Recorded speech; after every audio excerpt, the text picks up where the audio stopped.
So how's it going, guys? Welcome back to the channel. Today I will be lowering the BMW M240i with my buddy Chris because he wants to reduce the fender gaps on the wheels and also to get a better handling on this car. Chris, What's up? What's up? What's up? so what are we doing today?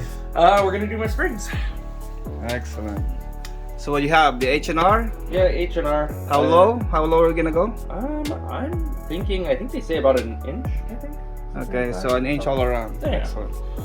Okay, so Should be good. yeah, I already made a video about lowering the BMW. Yeah, But on your 235. yeah, this one is gonna be like I don't know. M240 version. It's not DIY anymore. Yeah, the M240 and all-wheel version. drive. All-wheel drive this time. So it'll Yeah, be, this is the all-wheel drive a little version bit of the different. H&R lowering springs. Exactly. Yeah, it's a little bit different, but Yeah. basically almost the same. Basically the same. A little Yeah. bit more hassle, but it'll be fine. I think we'll be Cool. able to make it work. Yeah. All right, so now let's get started. Sounds good. Okay, so after you take out the wheels, you have to disconnect all this wiring here. Take it out from the bracket, and also the connector here, and the connector on the adaptive suspension. Then after that, we can take out the bolt on the knuckle, also on the sway bar. I lost some footage about removing the spindle bolt also when we disconnected the sway bar from the suspension. Then after that we installed the spindle spreader. So now it's time to remove the suspension by loosening out all the bolts on the top hat. But before you completely take out the bolt, you have to support the suspension by putting a jack underneath the brake. But to prevent the brake from getting damaged, you have to put a piece of wood between the brake rotor and the jack so you don't damage the rotor.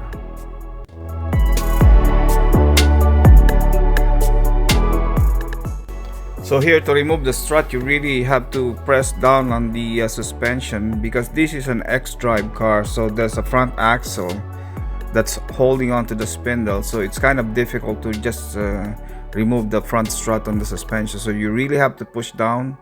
So me and Chris have a hard time pushing it down because it's really pretty tight on that axle. So, and we managed to put our weight on it and took out the suspension.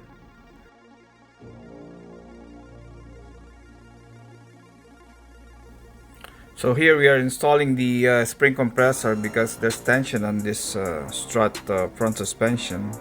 So you can just take out the spring on this one. You really have to compress it to take out the tension for the top hat so you can release the top hat. Then take out the spring and put the new H&R lowering springs on that strut.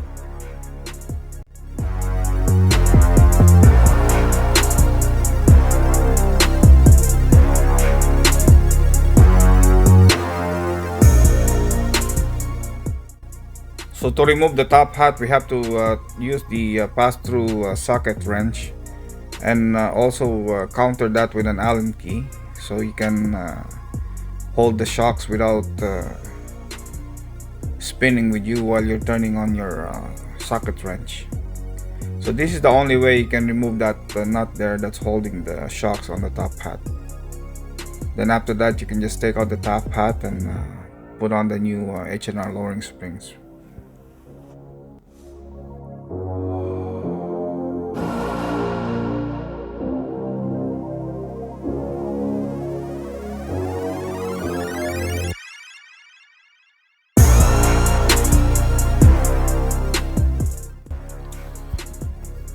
So here we don't need to compress the spring when we install it on the strut because it's a shorter spring than the stock ones because this is a lowering spring.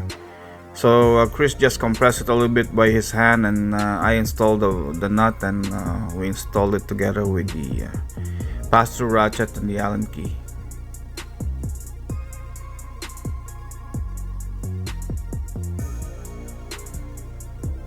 And now we are installing this strut.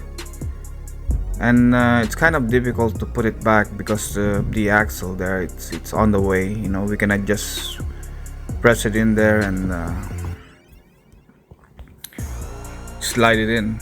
It's really difficult. You gotta find a technique on how to do this, but later on we found out a way to install this without damaging the fender. So after that, when you know the technique, it's gonna be easier the next time around, because we did the same technique on the other side. So the other side of the fender, it's not a problem, so we installed the other strut also the same way. So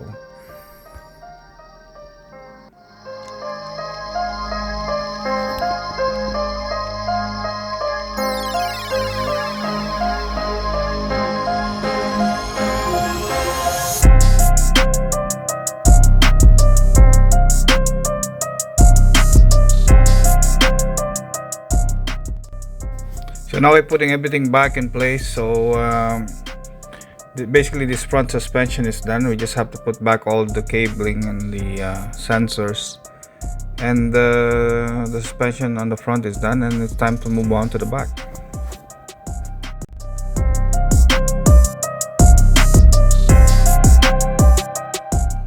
So after you install the H&R spring on the struts, you have to put them back. It should be like this, and you have to put back all these cables here for the sensors, and also don't forget to install back the sway bar. This is the sway bar. You have to install back the sway bar bolt there, and the sensor for the brakes, and the adaptive suspension. You have to plug that back in. Alright, so that's how it's supposed to look like after you install the strut back. So now everything is connected. So the connectors on, all the cabling, the sensors are on, the adaptive suspension for the shock is on, and for the brakes and the sway bar nut is already installed. And this is how it looks like with the new H&R lowering springs on the front of the BMW M240i.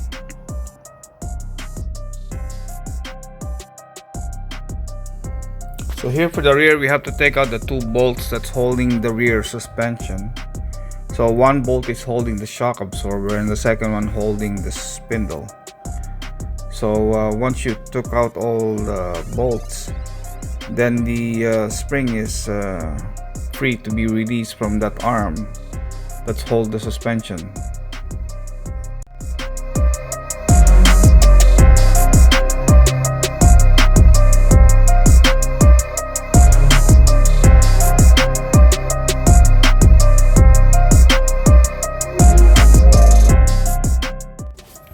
So we finally got the two bolts out, and then we took out the original springs on the rear.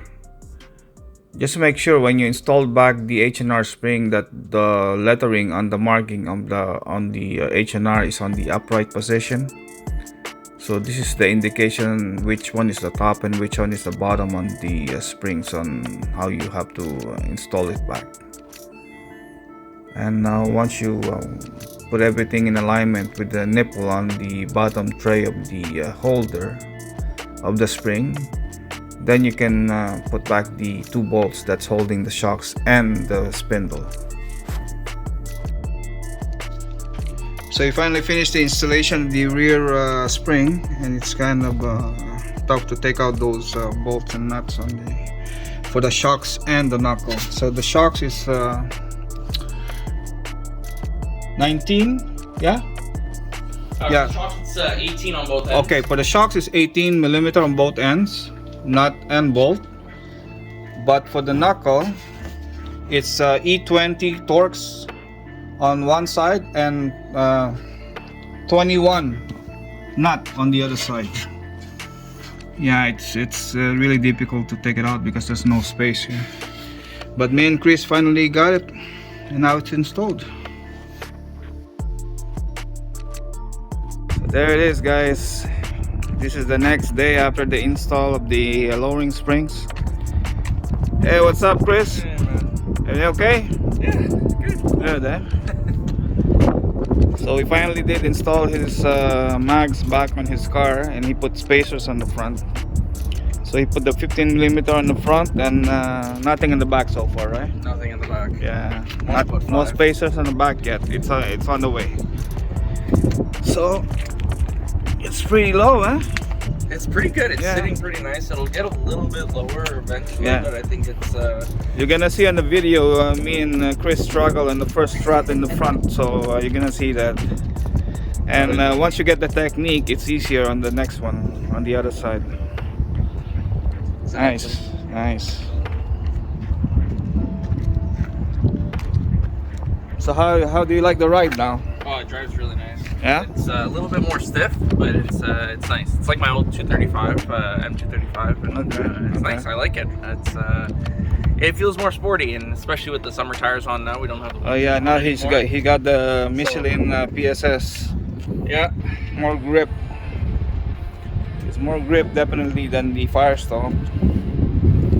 Oh yeah. It's Yeah. Nice. It's a nice setup. It's thick small. Yeah, in the next video, me and Chris are going to do some cheap mods on the car. We're gonna tint the headlights and wrap the V-brace. And hopefully, if I get my my front lip, we'll do a front lip as well. Oh yeah? Yeah. It's on the way? Or I'll make it another video. Yeah. Take it. That'll be another video. Okay guys, so I hope you enjoyed the video. Please give it a thumbs up. Don't forget to subscribe. Thank you very much for watching, and I'll see you in the next one.